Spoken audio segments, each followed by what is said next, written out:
সাহাবী উঠে যাস নেই রে সাহাব। সাহাব চোখের পানি কোন ছেড়ে দিয়ে বলে নবী গো আপনি যুদ্ধ করবেন, আমি শাদী করে নতুন বউ নিয়ে তারপর এটা আমি আশিক রাসূলের হতে পারে না পারে না পারে না।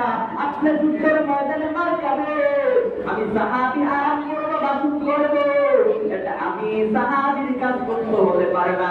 যার কারণে আমাকে মক্কা নগরীর মধ্যে কেউ চিনল না। আমি ছিলাম একবারে গরিব, আমি ছিলাম অসহায়, দেখতেও পারো না। আপনি যখন অনুমতি দিলেন হঠাৎ ধনী পরিবারে আমি বিয়ে করতে গেলাম, কিন্তু আপনার জন্য এত কিছু পেয়েছি, আর আপনি এই দিক দিয়ে যুদ্ধ করে মরে যাবে আর আমি আশিক রাসূল বেঁচে থাকবো, এটা হতে পারে না।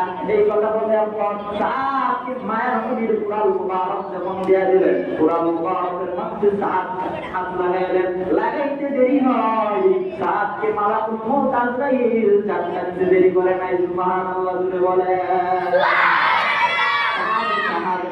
বরণ করলেন, শাহাদাতের মর্যাদা পেয়ে গেলেন। মায়ার নবী বললেন আবু বকর ওমর ওসমান আলী তোমরা কই? এমন ভাবে যদি আমি ঘটনা বলতে থাকি, আর একজন সাহাবীর নাম ছিল হানজালা। হানজালা রাদিয়াল্লাহু তাআলা আনহু বাসুর করে গিয়েছিলেন নতুন বিয়ে কইরা। বাসুর করে যাওয়ার পর নবপুত্র কুলের বরস হইছে, হঠাৎ করে এলান দিল মায়ার নবী যুদ্ধের ময়দানে গিয়া শহীদ হয়ে গেছে। হানজালা গোসল কানায় গিয়া গোসল করে নাই। বিবিকে বলে বিবি তোর তলোয়ারটা দাও, তলোয়ারটা নিয়ে যুদ্ধের ময়দানে দৌড়াইতে শুরু করলো।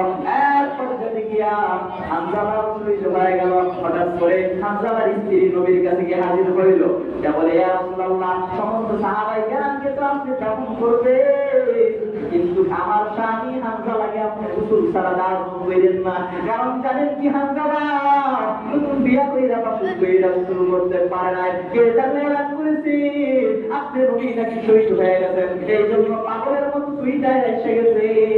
তখন মায়ার নবী এলান করে দিল সমস্ত সাহাবায়ে কেরামদেরকে, ও সাহাবায়ে কেরাম হানজালার লাশটা খুঁজতে শুরু করে দাও। হানজালার লাশটা খুঁজে খুঁজে কোথাও পাচ্ছে না। সাহাবায়ে কেরাম হতাশ হয়ে গেলেন। আল্লাহ পাক রব্বুল আলামিন জিবরাইলের মাধ্যমে আয়াত নাযিল করে পাঠিয়ে দিলেন আর বললেন নবী গো আপনি টেনশন কইরেন না, হানজালার লাশ দুনিয়ার কোনো পানি দিয়া গোসল হবে না। হানজালার গোসল হবে জমজম আগাতের কাউসারের পানি দিয়ে সাত আসমানের উপরে ফেরেশতার মাধ্যমে। বলেন না সুবহানাল্লাহ। এই জন্য আমি এটাই বুঝাইতে চাই তাদের ঈমানের স্পিড কেমন ছিল।